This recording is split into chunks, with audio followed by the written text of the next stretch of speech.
បាទបងប្អូនគ្នានេះចេញមកអ៊ូតម្ដងអ៊ូតអីទៅបង្ហាញមន់ហើយបង្ហាញវិធីសាស្ត្រធ្វើម៉េចឲ្យសល់មន់ច្រើនចឹងហ្នឹងវិធីសាស្ត្រមួយទៀតមន់យើងស៊ីចំណីពេលល្ងាច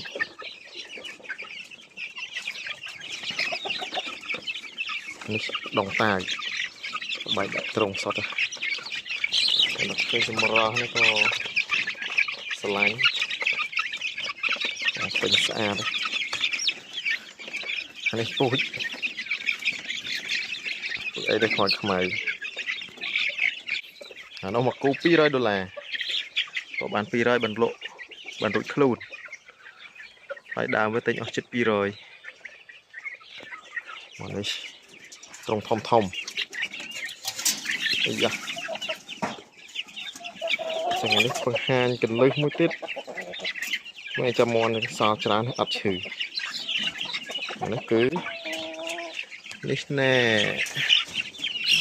ស្រាថ្នាំកាត់ចិត្តនេះស្រាត្រាំជាមួយខ្ទឹមលាយទឹកឲ្យវាផឹកវាយត់ផឹកម្ដងមួយអាទិត្យអីផឹកម្ដងទៅមន់ដូចអត់ដែរឈឺដែរវាធូរដល់អត់ឈឺចឹងអត់មានត្រូវការថ្នាំអីអ្នកចំសត្វតែមន់ឈឺហ្នឹងចាប់ផ្ដើមអត់សប្បាយចិត្តទេនេះណែ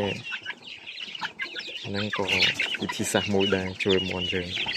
សុខភាពល្អឥឡូវនេះស៊ីចំណី